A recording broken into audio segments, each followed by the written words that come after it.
There's nothing like a major fight in Las Vegas. The opening bell unleashes the flood of anticipation that built up over the preceding week on crowded casino floors and a circus-style weigh-in. This won't be that. What? The lightweight championship boxing match Saturday night at Staples Center, broadcast by Showtime at 7 p.m.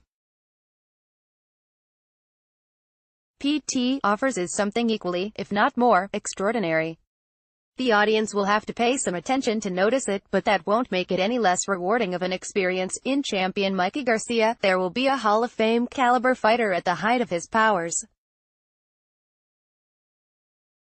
Advertisement. The cruel paradox of modern boxing is that most top fighters have to spend their best years building their profiles in relative anonymity and are often in decline by the time they have made the casual sports fan aware they exist. Garcia is 30. The undefeated Oxnard native is one of the 3 best fighters in the world at any weight class, maybe even the best.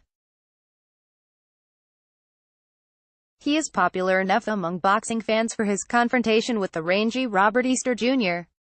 to be staged in a venue as large as Staples Center, but still not well known enough outside of the sports bubble for the fight to be headlining a pay-per-view card in Las Vegas. There are circumstances in which fighters such as Oscar de la Hoya and Canelo Alvarez are identified as stars early in their careers, ensuring their peaks are witnessed by large audiences. But de la Hoya's and Alvarez's career paths are exceptions. Garcia's is the rule.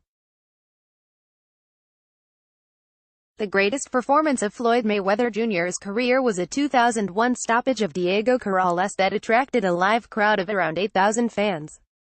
That was the night Mayweather became the #1 pound-for-pound fighter in the world, but the magnitude of his accomplishment wasn't widely recognized.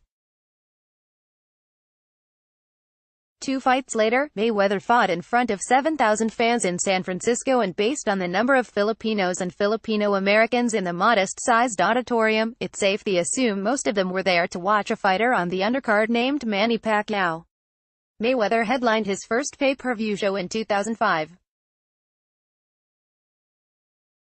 Mayweather went on to make more money than any boxer in history, but what people were watching was the most lucrative version of Mayweather, not the best.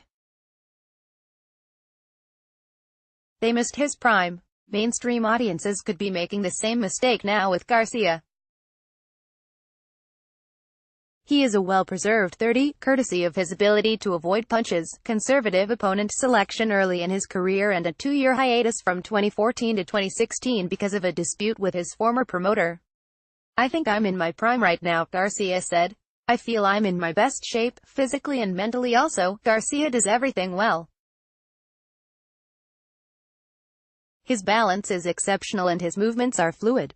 His punches are short but packed with power. His technical mastery is enhanced by his youthful reflexes. Garcia knows greatness can be fleeting in boxing.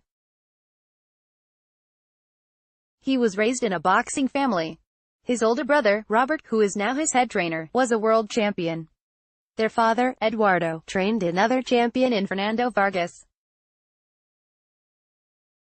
Garcia has seen up close how reflexes can suddenly vanish, how the trauma of a single fight can leave a fighter in a permanently diminished state. "Watching my brother and watching Vargas, and with my dad and my brother being trainers, we've gone through a lot of other careers, we've seen it," Garcia said. "I want to make sure I give the fans my best while I'm in my prime." Mikey Garcia holds a media workout at Fortune Gym in Hollywood on July 10. Christina House, Los Angeles Times. That explains why Garcia has not only been active since his return to the ring in 2014, but also ambitious in his choice of opponents. His fight against the unbeaten Easter at 135 pounds will be his 4th title fight since the start of 2017, the last 2 against heavier opponents at the super lightweight limit of 140 pounds. If he defeats Easter as expected, he wants to fight again this year, possibly against 147-pound champion Errol Spence. "I think I need to take advantage of the moment right now, take on the biggest fights available, give the fans fights to remember, give fights that people can talk about and be excited for," Garcia said. "It's better to give them these good fights now than to wait 5, 7 years later." It won't be as entertaining. It won't be the same. People will enjoy it, but say, it should have been 5 years ago. It should have been 4 years ago. With Spence and junior lightweight champion Vasyl Lomachenko mentioned as possible future opponents, Garcia figures to be part of more significant events than his fight against Easter. But he might never be as good as he will be Saturday night. Advertisement.